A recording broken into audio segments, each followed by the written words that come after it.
Load KW ને constant જોયા પછી એટલે કે લોડનો જે KW છે ને અચળ રાખ્યા પછી આગળ આપણે વાત કરવાની છે KVA રિમેન્સ કોન્સ્ટન્ટ એટલે કે KVA ને કોન્સ્ટન્ટ રાખીને KVA જે આપણા છે બરાબર એને કોન્સ્ટન્ટ રાખીને શું આઉટપુટ મળે છે એના વિશે આપણે વાત કરીએ.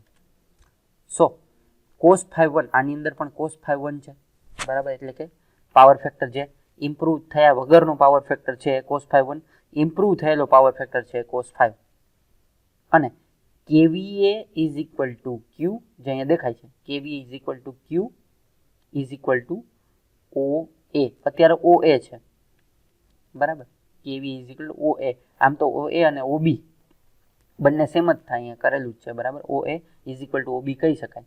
શું કામે? કારણ કે બંનેનું આપણે KVA ને કોન્સ્ટન્ટ રાખીએ એટલે KVA માં કાંઈ ચેન્જ કરતા નથી તો ચેન્જ કેમાં થશે? ચેન્જ થશે મારો KW માં. જો પહેલા KW1 હતું અને હવે KW2 થઈ ગયું. જ્યારે અહીંયા શું હતું? KW1 is equal two KW2 હતું અને KVA માં ચેન્જ આવતું હતું Q1 અને Q. હવે એવી રીતે અહીંયા શું થશે? એવી રીતે અહીંયા KW1 અને KW2 થશે. જેમ KVA નજીક આવશે એમ તમારો એક્ટિવ પાવરમાં વધારો થશે અને એક્ટિવ પાવરમાં વધારો થાય પાવર ફેક્ટર સુધારવાથી એક્ટિવ પાવરમાં વધારો થાય દેટ મીન્સ કે ડિલિવર્ડ જે એક્ટિવ પાવર છે વધારે થાય રિએક્ટિવ પાવર ઓછો થશે. સો KVAR is equal to AE KVAR is equal to AE જે અહીંયા દેખાય છે આપણે આટલું પાવર ફેક્ટર ઇમ્પ્રૂવ કરવાનું છે બરાબર. એ હવે અહીંયા આપણે જોડેલું નથી બીજું કંઈ બરાબર આપણે સમજી શકાય કે AE જેટલો પાવર ફેક્ટરને ઇમ્પ્રૂવ કરવાનું છે. AE is equal to AC minus EC AC minus EC એટલે લાસ્ટ ટાઈમ હતું એ પ્રમાણે બરાબર. આપણે મારે AE જોતું હોય તો હું શું કરું? AE જોતું હોય તો પૂરેપૂરી જે લાઈન છે પૂરેપૂરું જે વેક્ટર છે એમાંથી હું આટલું વેક્ટર બાદ કરી દઉં એટલે મને આટલું વેક્ટર મળી જાય એટલે કે AC માંથી હું EC બાદ કરી દઉં તો મને AC મળી જાય. સો AC is equal to EC is equal to AC minus EC AE is equal to AC minus EC is equal to AC minus BD AC આ પૂરેપૂરી AC માઇનસ BD આટલું પણ લઈ શકાય કારણ કે આ બંને સેમ જ હોય EC અને BD બંને સેમ જ છે બરાબર. એટલા માટે આપણે શું લીધેલું છે અહીંયા AC માઇનસ BD આ બંને સેમ જ છે. આ વેક્ટર અથવા તો આટલો વેક્ટર જે દેખાય છે હાફ EC અને BD બંને સેમ છે દેટ ઇઝ વાય. નાવ આપણે એના માટે સાઇન થીટા ફાઇન્ડ કરશું કારણ કે આપણે આ ફાઇન્ડ કરીએ છીએ બરાબર. સાઇન કમ્પોનન્ટ ફાઇન્ડ કરીએ તો એની અંદર OA sin theta 1 OA sin theta 1 શું કામ?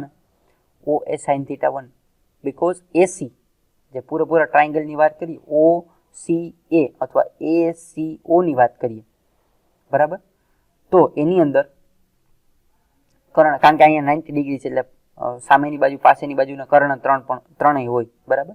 સો AC ફાઇન્ડ કરવું હોય તો મારે શું કરવું પડે બરાબર? sin થીટા અને અથવા તો sin થીટા ફાઇન્ડ કરવું હોય તો મારે શું કરવું પડે? sin theta is equal two સામેની બાજુ છેદમાં કર્ણ બરાબર.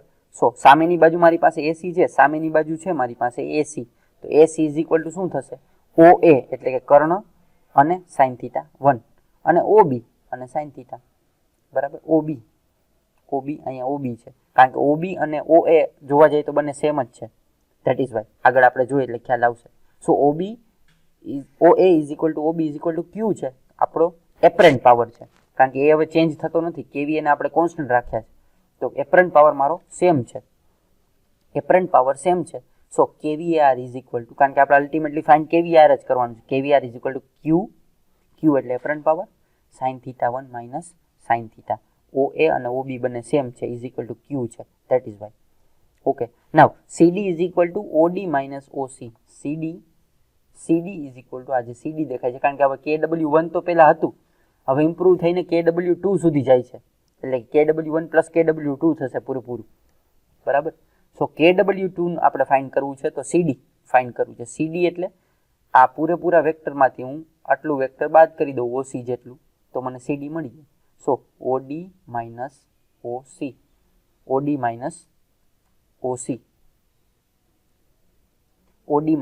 OC બરાબર આટલું થઈ જાય તો મને KW એટલે કે CD મળી જાય.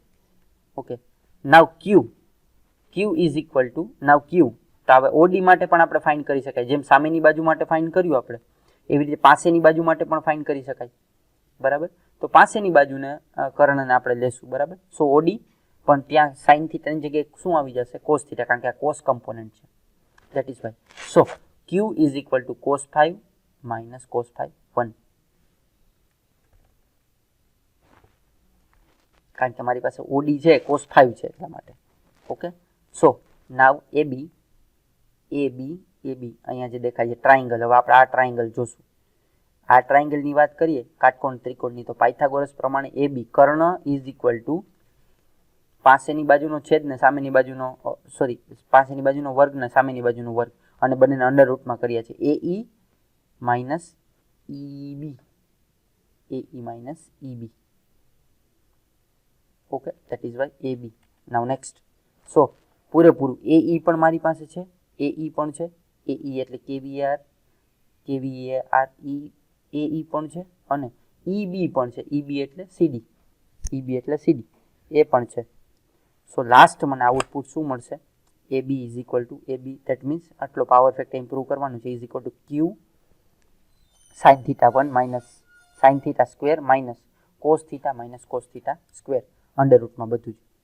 સો આ રીતે KVA ને કોન્સ્ટન્ટ રાખી અને આપણે આઉટપુટ મેળવી શકીએ, અથવા તો KVAR ની વેલ્યુ ફાઇન્ડ કરી શકીએ.